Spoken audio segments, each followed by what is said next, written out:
Today I'm making my favorite back to school supper of roast chicken with schmaltzy root vegetables. Now, if you're gonna roast one chicken, you might as well roast two because having cold chicken in the refrigerator is like having gold in the bank because you can use it for all sorts of things from salads, quick soups, or stews. And if you're gonna roast some chickens, you might as well throw some root vegetables underneath because they get schmaltzy. And those vegetables you can fry up with an egg for breakfast, you can throw into a soup or stew. So they're useful to have in the refrigerator as well. All right, so here I have two chickens. The chickens are out of their packages and they're resting on paper towels. Now, a note about rinsing chicken. Don't do it. It's a hard and fast rule. Don't rinse chicken. You're not rinsing away any bacteria, but what you are doing is spreading bacteria all over your sink and probably the counters. All right, speaking of veg, there's a lot of veg going in this pan. We're gonna have a pound of carrots, a pound of parsnips, a pound and a half potatoes, and some 6 halved shallots. It makes a ton, but I love frying it up in the morning with an egg on top. I call it my last minute hash, and it is the breakfast of choice for me in the fall. All right, so I started some of the prep, but I wanna show you how you should prep these root vegetables so that they all cook at the same rate. So here we have the carrots, peeled them already. And I'm just gonna trim off the edges, you know, the ends and the root ends. And now we're just gonna cut them into 1-inch pieces. Now, if you cut it lengthwise first, depends on the size of the carrot. These look pretty uniform to me, so I'm just gonna go ahead and cut them into nice big rustic chunks. They're about 1 inch. Into a bowl, there you go. Next up, some potatoes. Now these are little red potatoes. You don't have to peel them, which I love. Give them a good scrub. And you know, they come in a variety of sizes. And again, you want everything to be about 1 inch. So how much you cut them depends on their size. So this one's a bit on the big side. Gonna do that. This one, yeah, in half, in half, in half. This one, a little on the big side. There you go. All about roughly 1 inch into the bowl. Parsnips. Now, parsnips can be a controversial ingredient. Some people love them, some people hate them. I love them. But they are pretty potent, so when you throw them into a soup or stew, they kind of take over. But in this dish, that doesn't happen because all these vegetables are roasting independently. So even if you don't love the strong flavor of parsnips, it's worth putting in this dish. All right, now the other thing about parsnip, it's really thin on this side and really thick on that side. And again, we want even-sized pieces for cooking. So I'm gonna cut it like I did the carrots to start. All right, now these pieces look good. These pieces need a little attention. Cut that in half, cut that into quarters. This I'm gonna cut into 1/6. And there you go, 1-inch chunks into the bowl. Last but not least, shallots. About 6 shallots all told. And what we're gonna do is cut them in half. And notice I'm cutting through that root end. I want that root end to stay intact because it helps hold all the layers together as they roast. You're just gonna peel back the skin and maybe that first layer if it looks a little bruised, and that's it. The shallot can just roast like that. All right, these vegetables don't need anything but a little salt, pepper, and about a tablespoon of olive oil. A little bit of salt and pepper, you know, about a half a teaspoon of each. It's a lot of vegetables.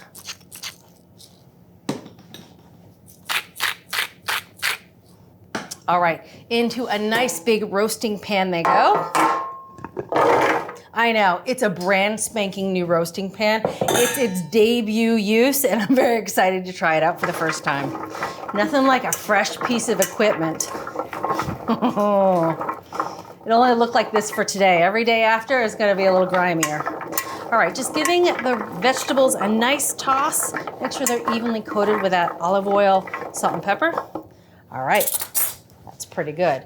Now I'm gonna put a roasting rack right on top, and this is where the chickens are gonna roast. I'm gonna give that rack a quick spray. That just prevents the chickens from sticking, obviously. All right, set this aside for now, and let's talk about the chicken. Now, I don't like fussing with a lot of chickens, the brining, the salting, all that's great. But for me, a midweek meal, I just like throwing the chicken in the oven with some vegetables. One trick I've learned, however, that is worth taking time, because it doesn't take much time, is to put some fresh chopped tarragon right under the skin. You need about 1.5 tablespoons per chicken. So for two, about 3 tablespoons. I love using tarragon. Tarragon and chicken, these root vegetables, is a really nice combination. But you could use rosemary, you could use thyme. And again, it's just an easy way to up your game a little bit with roast chicken. All right, so here I have some beautiful tarragon. I washed it already, of course. And I want about 3 tablespoons when it's chopped. I'm gonna give it a rough chop.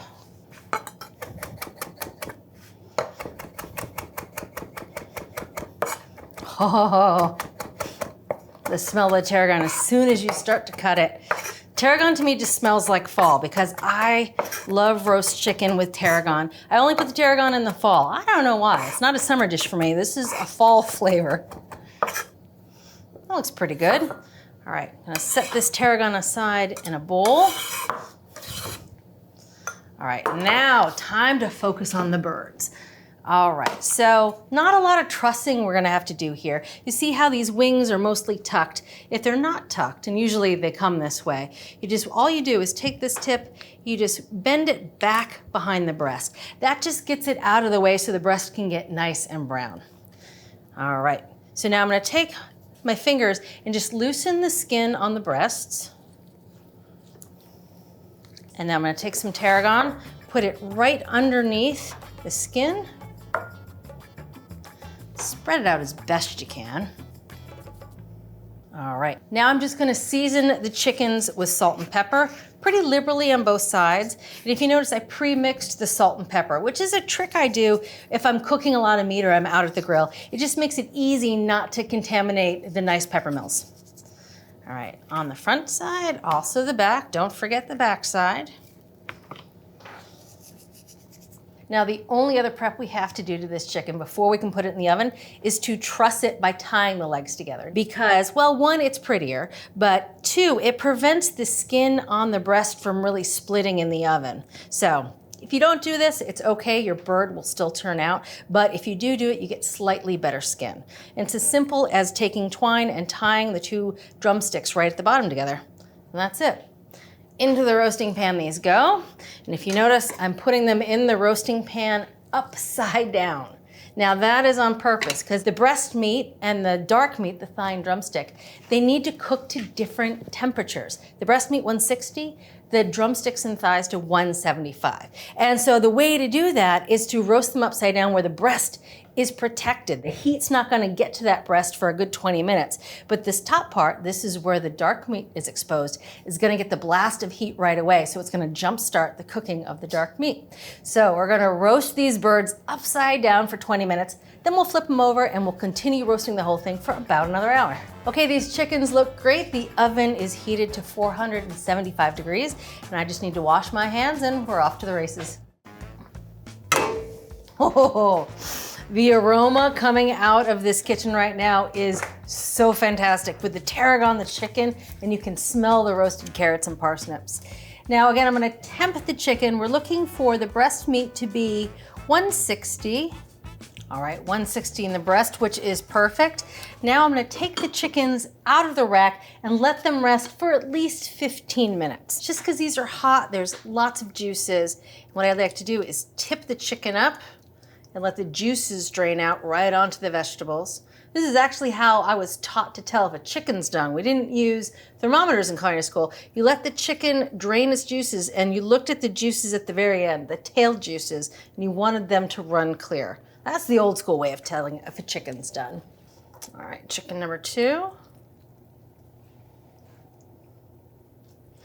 Oh, those are beautiful. Now I'm just gonna tent the chickens with foil. That just helps to trap the heat as they rest.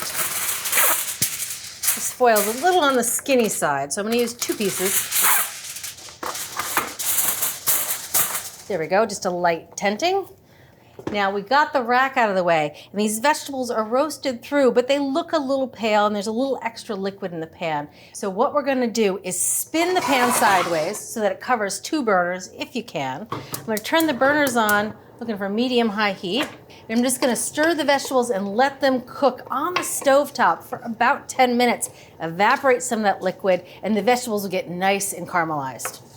Okay, so while those veg are browning, it's time to make a quick sauce for the chicken. I'm gonna make a vinaigrette using some tarragon and some parsley. So you want about 1/3 cup of chopped parsley. Obviously, I washed these already.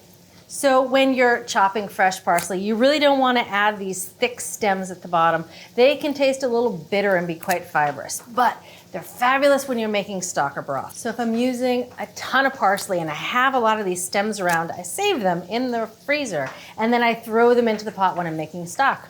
Now I'm also going to add some fresh tarragon. I want about 3 tablespoons of that. I'm going to chop them all up together. That looks like the right amount. All right.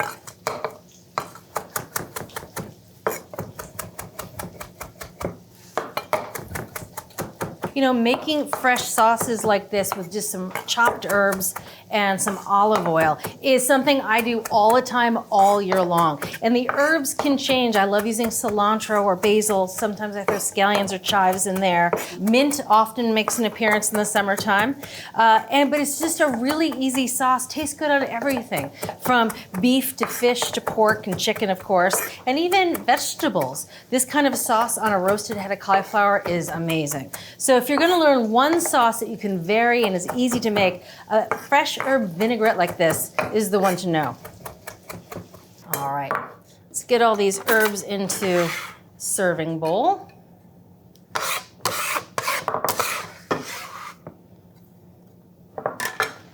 To this, I'm gonna add some olive oil, about 1/4 cup.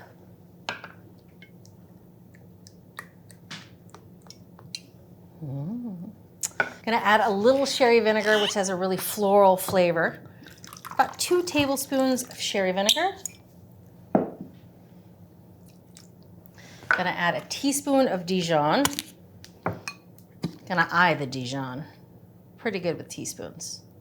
That looks good. And a little bit of salt and pepper.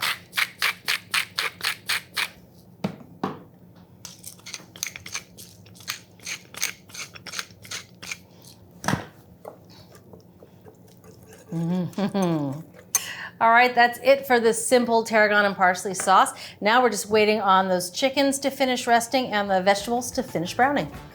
Those chickens have rested for 15 minutes. The vegetables got a little browning on it, and it's time to eat dinner. Now, 2 chickens, right? You think you could have 1 chicken one day and another chicken another day, which you really can. However, in my family, everyone loves the breast meat for dinner, and the dark meat, those thighs and drumsticks, I use to either make soup or my daughter's favorite, which is chicken and dumplings. So what I'm gonna do is carve off the breast meat for dinner tonight and save all that dark meat for something else. So using a pair of scissors, just gonna trim off that twine. And these wings, I'm surprised they're still there. It is my favorite snack. And when you roast 2 chickens, you get 4 of them, which is a really nice appetizer. All right, so all I'm gonna do is just carve off the chicken breast. Of course, I'm gonna save the bones as well because that's how you get good stock. Now, the chicken's hot, obviously, just came out of the oven. So sometimes I like to have a kitchen towel just to help hold the hot chicken, because what you wanna do is slice down through the breastbone, and then really just as you pull the chicken, and then you can kind of open up the chicken breast and use the tip of the knife to cut the breast meat off the bone. There we go. Now a little breast meat is left behind. That is either a kitchen snack, a dog snack, or that goes into this stew. Now I'm gonna flip the bird around, do the other side.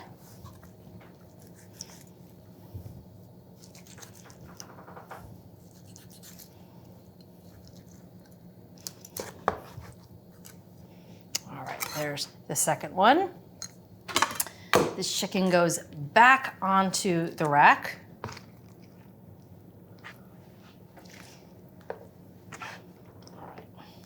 Set those aside. Out comes the second chicken. These chickens are beautiful, aren't they? And that chicken is nice and evenly browned all over that breast meat because we tucked the wings and we tied those drumsticks up. All right, using my towel. I go through a lot of towels when I cook chicken.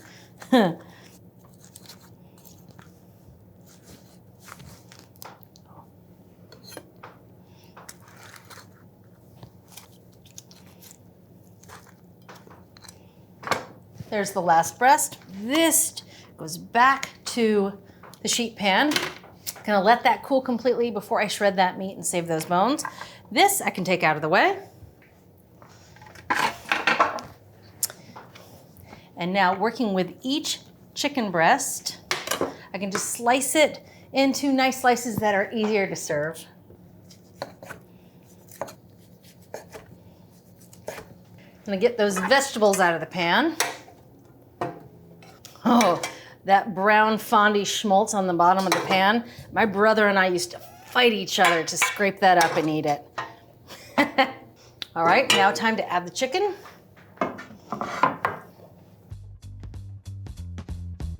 A little vinaigrette on top. Oh, that fresh vinaigrette is hitting the hot chicken and it is so aromatic. All right, I am gonna just make myself a little plate. I say little, but really, I'm probably gonna make myself a massive plate. A little extra sauce on mine. I really love this sauce. Glass of rosé goes with everything. First up, the chicken. That's what roast chicken is supposed to taste like. Very clean, salt and pepper, a little bit of tarragon. It's perfect. Some roast vegetables. Nothing better than schmaltzy roasted vegetables. The ultimate fall dinner with plenty for good leftovers. That was a one-pan meal, twin roast chickens with root vegetables and a lovely tarragon vinaigrette. Thanks for watching.